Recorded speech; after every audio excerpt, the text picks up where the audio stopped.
Welcome to On the Kerbs. I'm your host, Team Albers Daily. This week's guest is quite simply one of the legends of motorsport, our Matador himself, Carlos Sainz. With multiple championships, Dakar wins, and over 25 rally wins to his name, Carlos took on a new challenge in 2021 by joining the groundbreaking Xtreme E racing series.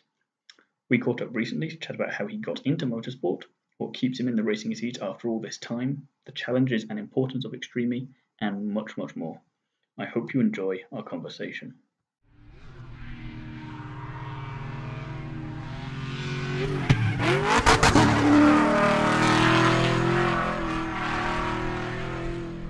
Good morning, Carlos. Thank you for being here today. How are you? Good morning. Everything is fine. Just trying to recharge some batteries during the summertime. Yeah, it's been quite a busy year so far for everyone. But going back slightly, just a little bit, what first got you into motorsport to begin with? Well, obviously it was quite a long time ago. I think I was still kind of a boy with 11, 12, 13 years old. And I really got interested in motorsport and more in rallying through my brother-in-law, which he was a rally driver. And when he met my sister, and then from there, obviously, my interests get a little bit more and more. My older brother also got much involved in and in love with rallying. He is actually 4 years older than me, so he got into rallying immediately when he got his driving license, and I was kind of following him and just fire my interest even more in rallying and in motorsport. And obviously, as soon as I got 18 years and my driving license, I started to compete in rally. And then since then, you've had quite a long and successful career, which makes me wonder then, what made you want to join Xtreme E?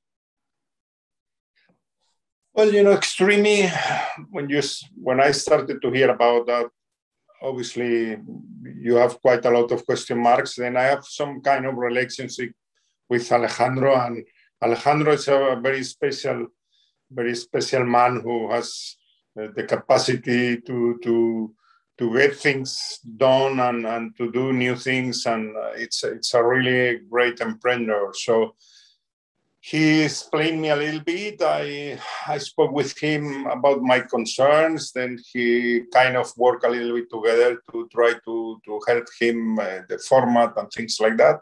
And later on, he came back and said, "Listen, you need to join us. You need to make a team. I'm sure it's going to be good." And he explained me a little bit more. Obviously, the car we are using is full electric. That is very interesting. I thought at that stage of my career, it was probably the right moment, or there or never, because obviously I'm quite veteran now. So I said, yeah, why not? Let's try to start this new chapter with this new format, new championship, new type of cars, full electric. It is the future. So I say, why not? And from there, we move with all the help of the Acciona company in Spain. I know the owner, so they were very supportive. They were very interested in obviously in all the electric future, and they are good partners, and here we are. So I'm happy to be part of this new championship. So it's quite an interesting new breed of racing, and everything about it is just so different from what's come before. So it must be quite interesting to be part of that and have some input there and how it goes about. How are you finding the season so far? Well, first of all, from the sporting side, I will say obviously a new championship is not easy, but I think the format, depending where we are doing the format, is easier or not. Obviously, the dust is a problem to follow when it is dust. But places like Senegal on the beach, on the sand dunes there, it was much easier for the format. I think, as I said, there are things to modify little by little to arrive to probably a fine-tune the format. But so far, I think it has been quite spectacular. The cars more or less are doing what is expected. The parity, equality between women and men is a great example of what is this championship, the sustainability. That is all very, very positive. From the other side, I must say that also fired myself up with a lot more interest in the sustainability.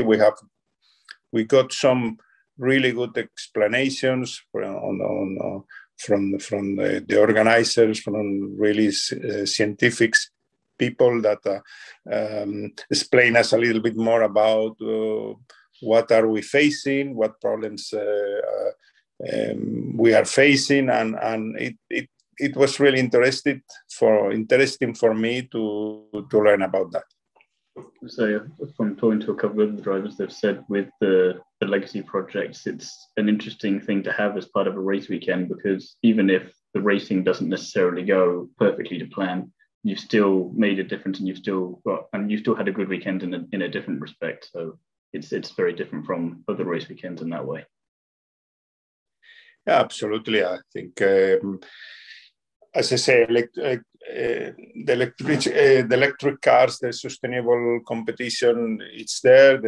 All what we are doing, where to the places where we are going, it's positive. The message we are trying to bring to the social by the social media, by the race itself, by the competition in terms of sustainability and parity, it's important message for everybody, and the sport has to be there.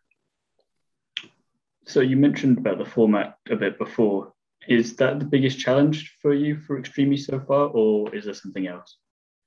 You need, when you are driving on the off-road cars, I have the experience from the Dakar that, the dust, it's very, very difficult to follow cars. So it was, I think, the main problem for this format is that, when you want to race together and not against the watch.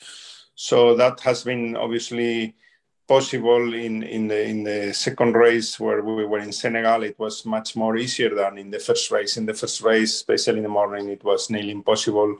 The first car who was in the first corner, then you really have to wait 15, 20 seconds for the dust. Instead, in the second place in Senegal, the dust was minimum, and we could race each other and follow the car in front of you. So this is the kind of problems the format can bring. Obviously, in the race, it is spectacular to have 4 or 5 cars fighting for the places, and this is important to try to go to places where we can follow each other. So, but it is a learning process. It is a learning from the organizers, also from the teams, from the technique side as well. The environment where we are going is extreme. It's not easy for everybody, not easy for the machines, for the cars, for all the setup. But I must say, so far, the first 2 races has been positive. So for a first season in a brand new championship, there's always going to be a few challenges there, but from what I've seen so far, it's been pretty successful. The level of the championship is also very high. You have champions from DTM, champions, World Rally champions. You have Formula One champions. So it's really very exciting. The women are really doing a good job. They are improving a lot. They are putting a lot of effort on it, and I'm happy to be part of this. And then, if I'm remembering correctly, Carlos Jr. came and tested out the Xtreme cars with you briefly. What was that like? Well, no, he has some shares of the team as well, so he got some interest in there. And in the test we did, the first test and the unique test we did in Aragon due to the COVID. he came there, he was there, he was following, and somehow it was a test car from the organizers. And I think Alejandro asked him if he wanted to make a run in the field where we were testing, and he said, yeah, why not? And then he tested, he enjoyed. Obviously, he has certain experience because we have a couple of rally cars at home, and he has been driving on gravel a little bit, so it was not 100% new for him, and he has some experience from driving a rally car before. But I think he enjoyed and he liked it quite a lot. So obviously he's in Formula One at the moment and is going to be hopefully there for quite some time, but do you think you two would ever do a rally together in the future then? I don't see it at the moment, that situation. He's still very young, but he's very focused in the Formula One, and he has mentioned that maybe in many years' time he may got some interest for the Dakar race or something, or the Xtreme, but not at the moment.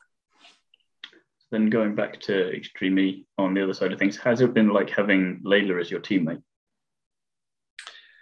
Well, Laia, she's really a strong woman. She proved already during the Dakar, achieving a fantastic position, the best position so far for a woman in a motorbike. But she decided now to make the transition for cars, and I'm very happy to help her. We have been working together, and I think he has really been improving a lot her driving, and I'm happy to help her. I think she wants to do the Dakar next year in a car. So it's for her, it's really good to practice in the Xtreme, and I'm happy. She's really very focused, very professional, and learning quickly. And then, as we've touched on a little bit, you've had a very long and successful career. What is your secret? There is no secret. Of course, a big passion, I think, is probably the only secret. I enjoy what I'm doing. I feel still I can do a good job out there. Obviously, winning the Dakar a couple of years ago, not this year, last year, it proves a little bit that I'm still fast. I can still enjoy, and more important, my experience is huge. I can help teams to develop cars, and this is what I have been in my life. And when you are still enjoying it, is easier.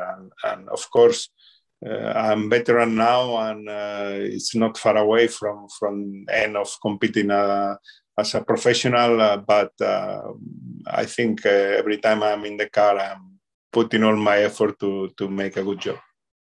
Say, of your wins then in your career so far, is there one that's been the most satisfying? Not really, you need to look at the time when I won the World Rally Championship. I was much younger. It was very special. I was the first Spaniard to win the World Rally Championship. Later on, it came the second. I have been close many times to win third on a fourth, but at the end, I think I've been 3 or 4 times seconds, and I have been in the podium 9 or 10 times in the World Rally Championship in the final classification. Then later on, when I decided to stop, I wanted to become the first Spaniard to win the Dakar on cars as well. So I managed. So I cannot complain. I have been really enjoying a lot, but I don't want to bring one victory on top of it's different. My career in World Rally Championship, later on Rally Ride, now with Xtreme. I think it's difficult to take one. Of course, I'm very proud of being the first one to win in Finland or in England in the REC. The first let's say non-Scandinavian to win in Finland was very special. To be fast in all conditions, gravel, asphalt, snow, it was also my goal. And I think I was opening there a route for many drivers that at the end now, if a World Rally champion wants to win, you need to be really fast in all conditions. When I came to the World Rally Championship, it was the time when they were the specialists, and specialists on asphalt, specialists on gravel or on the snow, and I think we managed to change that a little bit. So what's a life lesson then that racing has taught you?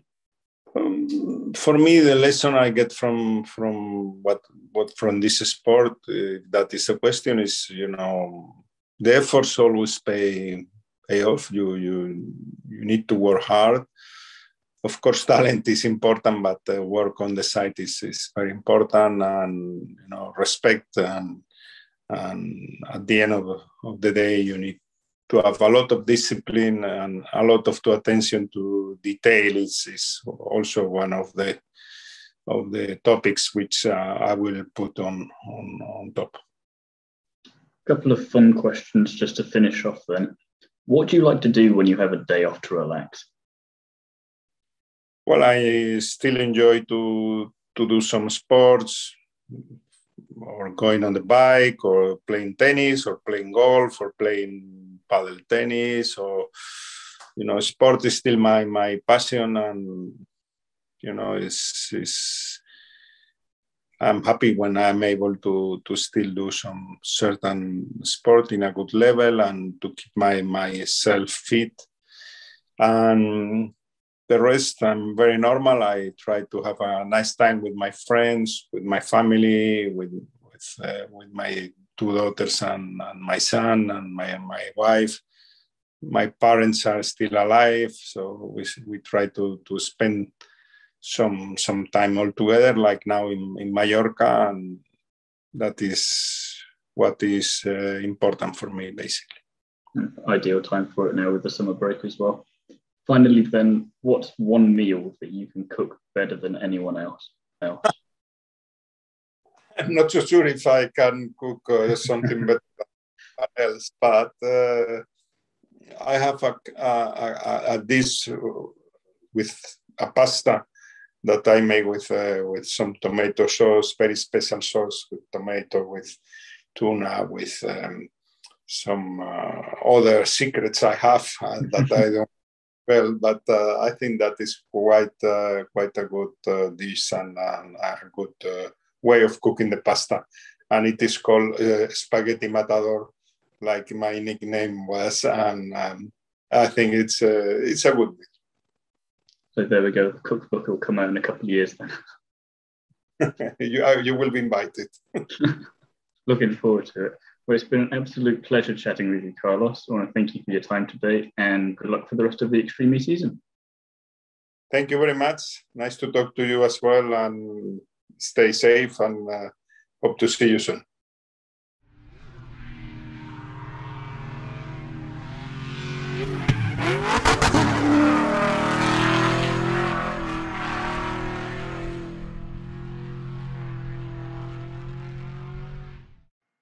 It was an absolute joy to chat with Carlos. We could have probably chatted for hours if we'd been allowed to. And I can't wait to try his special pasta dish at some point in the future. Watch out for that cookbook. I want to thank him again for coming onto the show, and I wish him the best of luck for the rest of the Xtreme season. Join me again soon when I'll be chatting to another famous face from the world of motorsport. And in the meantime, don't forget to like, comment and subscribe, and check out the other videos on the On the Kerbs YouTube channel. Away from YouTube, you can find me over on DriveTribe, and feel free to follow me on Instagram at t.albers.daily.drivetribe. You can also find me over on GB Grandstand TV, where I'm part of the weekly podcast. Thank you for listening, and I'll see you again next week for the next episode.